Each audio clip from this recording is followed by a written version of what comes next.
Akavir. You may have heard of this far-off eastern land, a land of ice demons who thaw out in the summer, monkey people inhabiting the Thousand Isles, tiger people, and even one of whom turned into a dragon.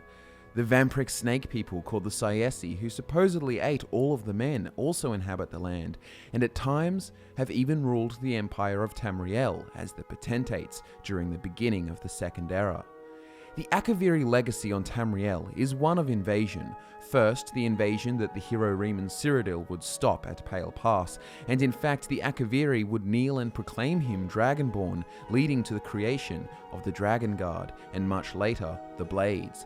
And then we have the ice demons of Akavir who invaded in the mid-Second Era under the command of Adar Sum Dur Kumal. These such events are talked about a fair bit in Tamrielic history, but there is another very interesting and less talked about interaction between the forces of Tamriel and Akavir.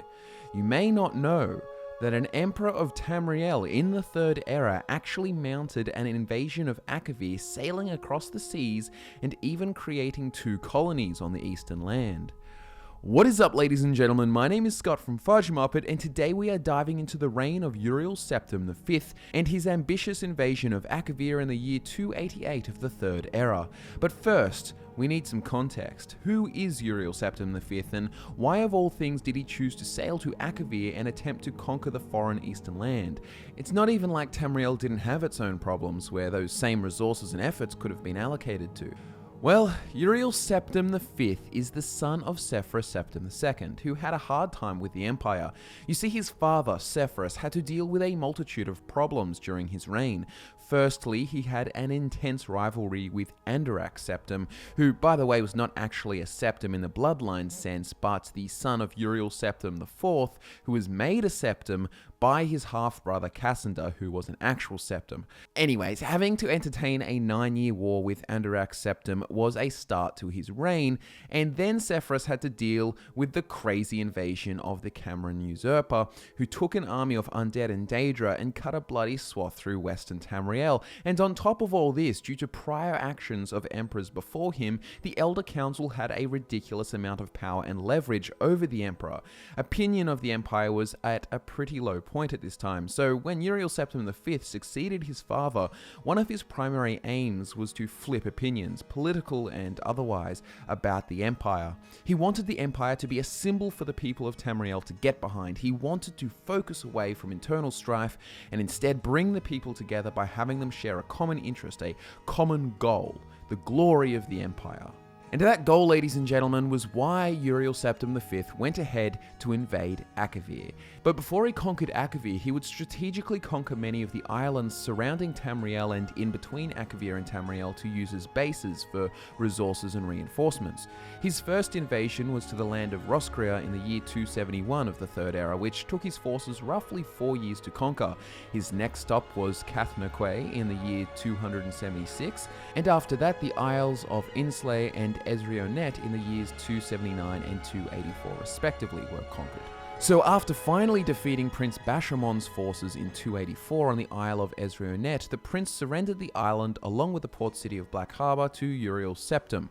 By this point, it is also important to note that Uriel Septim V was an amazing warrior, said to rival even the prowess of Tiber Septim, and he had proven it by adding many new islands to the empire as provinces. But this would not be enough yet. The greatest glory of all would be Akavir, an empire that spreads 2 continents, a tale for the history books of emperors' past glory.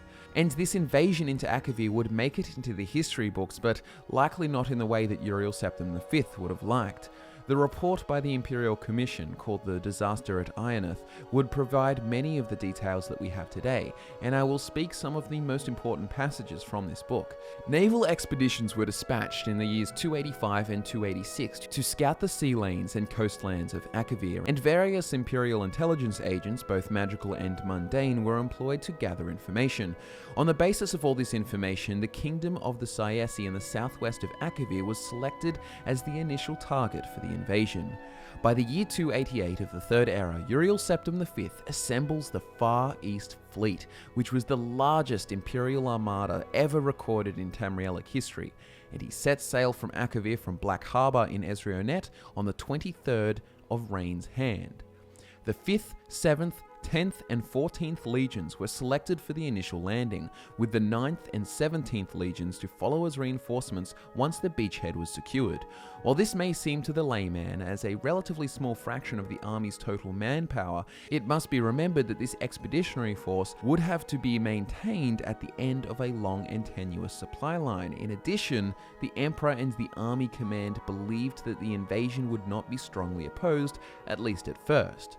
Perhaps most crucially, the Navy had only enough transport capacity to move 4 legions at a time. 6 weeks since the Armada first set sail, Uriel Septim V and his Imperial legions would set foot on Akaviri soil. The landing site was a small Sayesi port at the mouth of a large river, chosen for its proximity to Tamriel, as well as its location in a fertile river valley, giving easy access to the interior, as well as good foraging for the army. All went well at first. The Sayesi had abandoned the town when the expeditionary force approached, so they took possession of it and renamed it Septimia, the first colony of the new imperial province of Akavir. While the engineers fortified the town and expanded the port facilities to serve the Far East fleet, the Emperor marched inland with 2 legions. The surrounding land was reported to be rich, well-watered fields, and meeting no resistance, the army took the next city upriver, also abandoned. This was refounded as Ionith, and the Emperor established his headquarters here, being much larger than Septimia and better located to dominate the surrounding countryside. The Emperor now sent out envoys to try and contact the Sayesi king, or whoever ruled this land, believing that the Sayesi may be daunted by the Empire's might and may become a province by negotiation, avoiding needless battles, but his messengers never returned. Meanwhile, the 4 Imperial legions were busy building a road between the new colonies of Septimia and Ionith, setting up fortified guard posts along the river and fortifying both cities' defenses. The defenses would help later, but due to their lack of cavalry, scouting was limited and communication between the 2 cities was constantly threatened by enemy raiders. The original plan had been to bring the 2 reinforcing legions across as soon as the initial landing had secured a port, but the fateful decision was now taken to delay their arrival and instead begin using the fleet to transport colonists, which was a reasonable decision as its purpose was to have the colonists work the fields at Ionith and Septimia so that the expeditionary force did not have to rely on the fleet entirely for supplies. However, many more problems began cropping up, such as the unrest and riots on the island of Ensley, which caused supply line problems between Tamriel and the new colonies on Akavir. The civilian colonists and their supplies began arriving in Septimia in mid-Hearthfire, and they took over the preparation of the fields, which had been started by the legionaries. A number of cavalry mounts were also brought over at this time, and the raids on the 2 imperial colonies subsequently fell off. Sayesi emissaries also finally arrived in Ionith, purportedly to begin peace negotiations, and the expeditionary force settled in for what was expected to be a quiet winter. At this time, the Elder Council urged the Emperor to return to Tamriel with the fleet, to deal with the many pressing matters of the Empire while the army was in winter quarters, but the Emperor decided that it would be best to remain in Akavir. This turned out to be fortunate because a large portion of the fleet, including the Emperor's flagship, was destroyed by an early winter storm during the homeward voyage. The winter storm season of 288 to 289 was unusually prolonged and exceptionally severe, and prevented the fleet from returning to Akavir as planned with additional supplies. This was reported to the Emperor via battle mage, and it was agreed that the expeditionary force could survive on what supplies it had on hand until the spring. The winter weather in Akavir was also much more severe than expected. Due to the supply problems and addition of thousands of civilians, the expeditionary force was tight on rations. To make matters worse, the Sayesi raiders returned in force and harassed any foraging and scouting parties outside the walls of the 2 cities. Several watch forts on the road between Septimia and Ionith were captured during the blizzards, and the rest had to be abandoned as untenable. As a result, communication between the 2 cities had to be conducted entirely by magical means, a continuing strain on the Legion's battle mages. On the 5th day of Sun's Dawn, a large entourage of Sayesi arrived at Ionith, claiming to bring a peace offer from the Sayesi king. That night, the treacherous envoys murdered the guards at one of the city gates and let in a strong party of their comrades who were waiting outside the city walls. Their clear intention was to assassinate the Emperor, foiled only by the vigilance and courage of the 10th Legion who were guarding his palace. Once the alarm was raised, the Sayesi inside the city were hunted down and killed to the last man. Needless to say, this was the end of negotiations between the Emperor and the Sayesi. The arrival of spring only brought worse troubles. Instead of the expected spring rains, a hot, dry wind began to blow from the east, continuing with varying strength through the entire summer. The crops failed, and even the river, which in the previous year could be navigated by small boats far upstream of Ionith, was completely dried up by sun's height.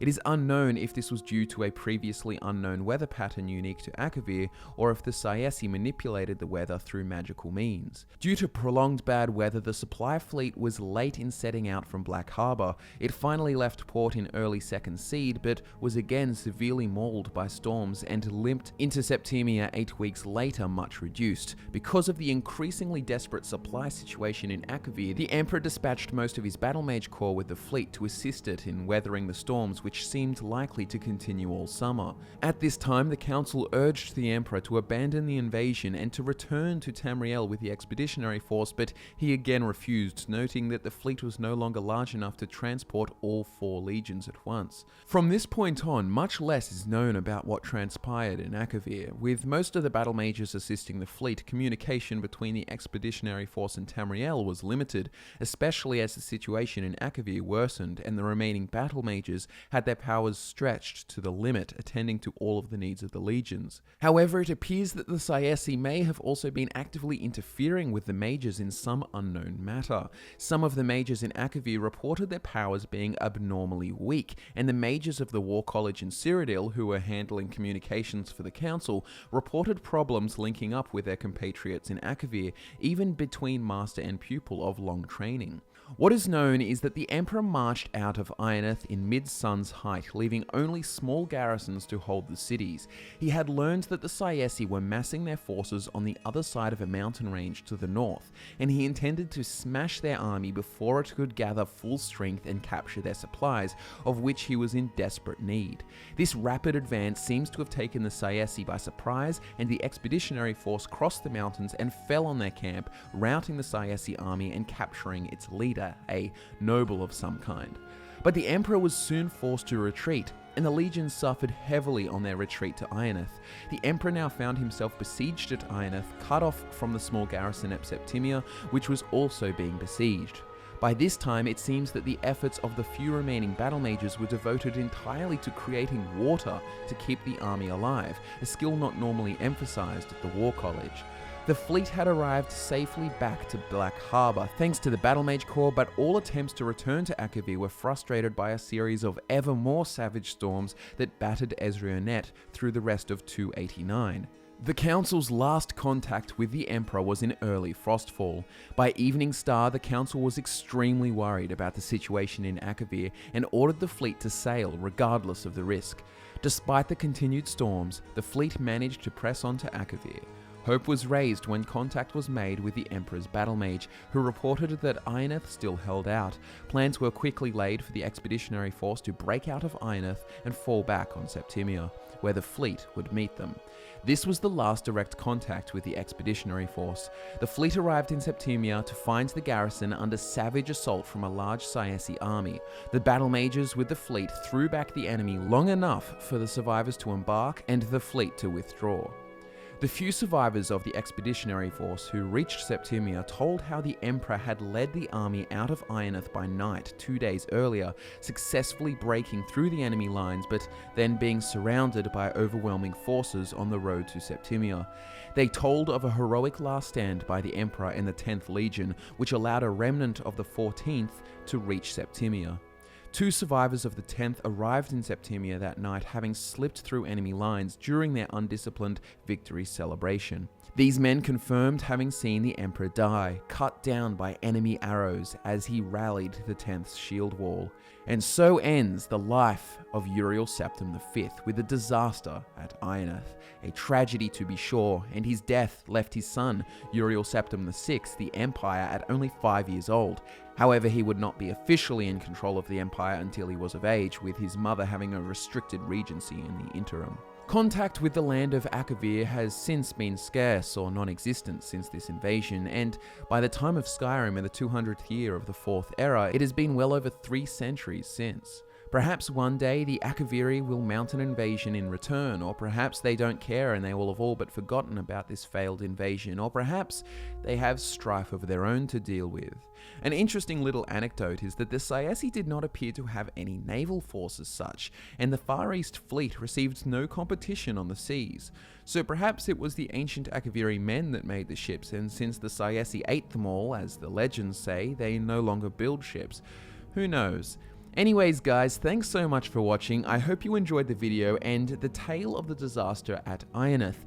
It is a little known bit of lore, especially since really it is only ever discussed in length in this one book. Thanks again for watching. My name is Scott from FudgeMuppet, and I'll be back to nerd out with you again next time.